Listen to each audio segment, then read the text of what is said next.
অনেক দিন পর মাছের মাথার সঙ্গে মুগ ডাল খাবার অনেক ইচ্ছা করতেছিল। ছোটবেলার কথা মনে পড়ছে যে আম্মু রান্না করতো মাখা মাখা করে, তারপর বড় বড় নেলা করে খাওয়াই দিত।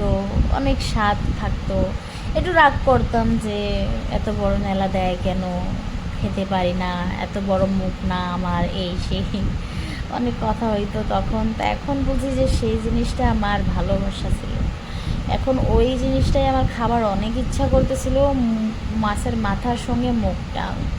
তো ওটা রান্না কিভাবে করব, আমি তো কিছু পারি না। আম্মুকে ফোন দিয়ে জিজ্ঞেস করলাম, আম্মু বলল ডালটা ভেজে মশলা কষাইয়ে ডাল ধুয়ে তারপর মশলার ভিতরে ডালটা দিয়ে দাও, তারপর হুইসেল দিয়ে দাও 2 থেকে 3টা। তো আমি 3টা হুইসেল দিয়ে প্রেশার কুকারটা খুলে নিছি। খুলে দেখতেছি যে কালারটা তো তেমন পাইনি যেমন কালার লাগবে। আমার তো লাগবে একদম লাইট হলুদ কালার, কিন্তু আমার কালার মাছের হয়ে গেছে একদম ডার্ক ব্রাউন।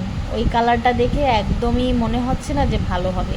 খেতে মোটামুটি ভালোই ছিল, তেমন খারাপ ছিল না, কিন্তু দেখতে এমন হয়েছে কেন আমি বুঝতেছি না কোন জায়গা ভুল করলাম আমি।